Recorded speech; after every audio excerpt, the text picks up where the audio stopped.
Unasahau haraka? Unaingia kwenye chumba halafu unasahau ulikuwa unaenda kufanya nini? Unakutana na mtu unayemfahamu lakini jina lake linakutoka kichwani, au unaambiwa jambo leo, kesho unakuwa umelisahau.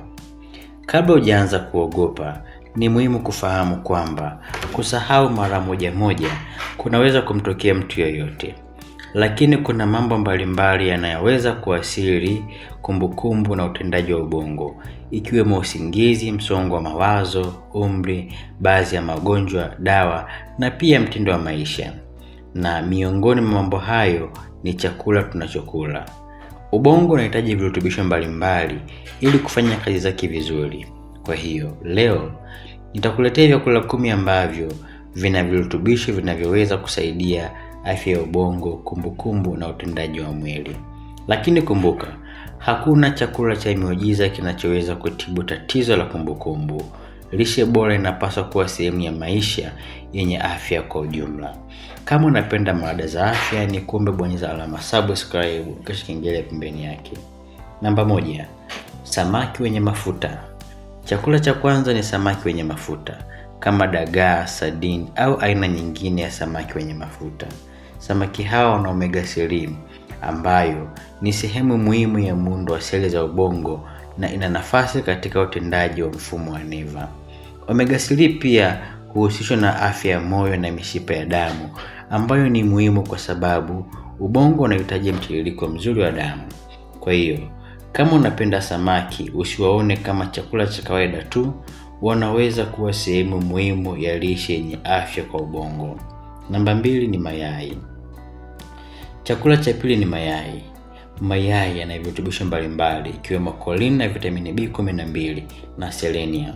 Choline hutumika mwilini kutengeneza acetylcholine, kemikali inayohusika katika mawasiliano ya seli za neva na ina nafasi katika kumbukumbu na ujifunzaji. Kwa hiyo, yai linaweza kuwa sehemu nzuri ya mlo wenye virutubisho mbalimbali.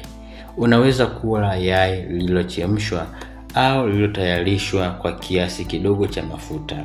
Namba 3, parachichi.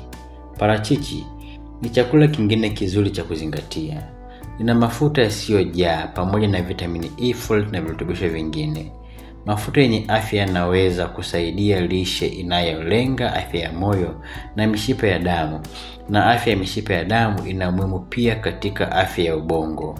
Unaweza kula parachichi pamoja na kifungua kinywa au kalichanganya na chakula chako. Namba 4, karanga na mbegu.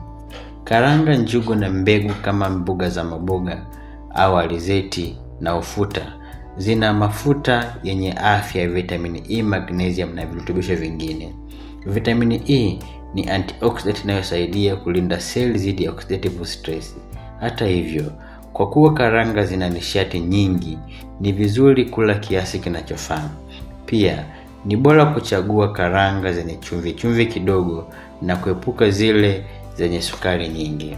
Namba 5, mboga za majani. Usisahau mboga za majani. Mchicha, matembele, kisamvu, sukuma wiki yani cabbage na mboga nyingine za majani zina folate, vitamini K, carotenoids na antioxidant mbalimbali. Mboga hizi ni sehemu muhimu ya lishe bora zinazoweza kusaidia kupata virutubisho mbalimbali vinavyohitajika na mwili. Jaribu kuwa na mboga kwenye mlo wako mara kwa mara. Namba 6 ni matunda. Matunda mbalimbali yani antioxidant na polyphenols zinazoweza kusaidia mwili kukabiliana na oxidative stress. Huhitaji kutegemea matunda ya gharama kubwa pekee. Unaweza kutumia matunda yanayopatikana kwa urahisi kama mapera, machungwa, papai na matunda mengine ya msimu. Na inapowezekana, kula tunda zima badala ya kunywa juisi yenye sukari nyingi mara kwa mara. Namba 7, kokoa au chocolate yenye kokoa nyingi. Kokoa ina compound zinazoitwa flavonoids ambazo zimefanyiwa utafiti kuhusu afya ya mishipa ya damu na utendaji wa ubongo. Lakini hapo kuna jambo muhimu sana. Chocolate zote si sawa. Chocolate yenye sukari nyingi haipaswi kutumiwa kwa wingi kama kisingizio cha kutunza ubongo. Ikiwa unatumia chocolate, chagua zenye kokoa nyingi na sukari kidogo na uitumie kwa kiasi. Namba 8, nafaka zisizokobolewa. Nafaka kama mtama, ulezi, dona zinaweza kutoa nyuzi, vitamini B, magnesium na virutubisho vingine. Nafaka zisizokobolewa pia ni sehemu ya lishe inayoweza kusaidia afya ya moyo na udhibiti mzuri wa sukari kwenye damu.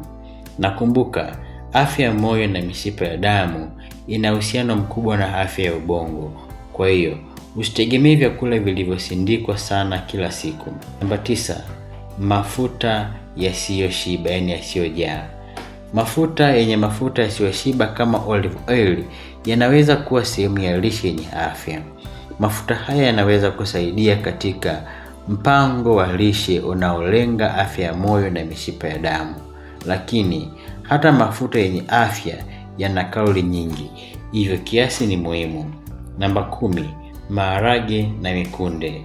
Chakula cha mwisho ni maharage na mikunde. Maharage, dengu, choroko na kunde vina protini ya mimea, nyuzi, folate, magnesium na virutubisho vingine. Hivi ni vyakula vinavyopatikana kwa urahisi na vinaweza kuwa sehemu nzuri ya mlo wenye uwiano. Unaweza kuchanganya mikunde na mboga, nafaka zisizokobolewa na chanzo kingine cha protini. Lakini kuna jambo muhimu sana. Usifikirie kwamba ukila moja ya vyakula hivi leo, kesho kumbukumbu yako itabadilika ghafla. Afya ya ubongo inahitaji mtindo mzuri wa maisha kwa ujumla. Usingizi wa kutosha, mazoezi, maji na kudhibiti msongo wa mawazo, pia kuacha tabia hatarishi. Unapaswa kumwona mtaalamu wa afya ikiwa tatizo la kusahau au mambo mengine mara kwa mara ya kupoteza kumbukumbu yanaendelea au yanajirudia mara kwa mara. Lakini pia unashindwa kufanya shughuli ulizokuwa unazimudu, kurudia swali lile mara nyingi, kuchanganyikiwa au kuona kumbukumbu yako inazidi kuwa mbaya zaidi, ni muhimu kuonana na mtaalamu wa afya.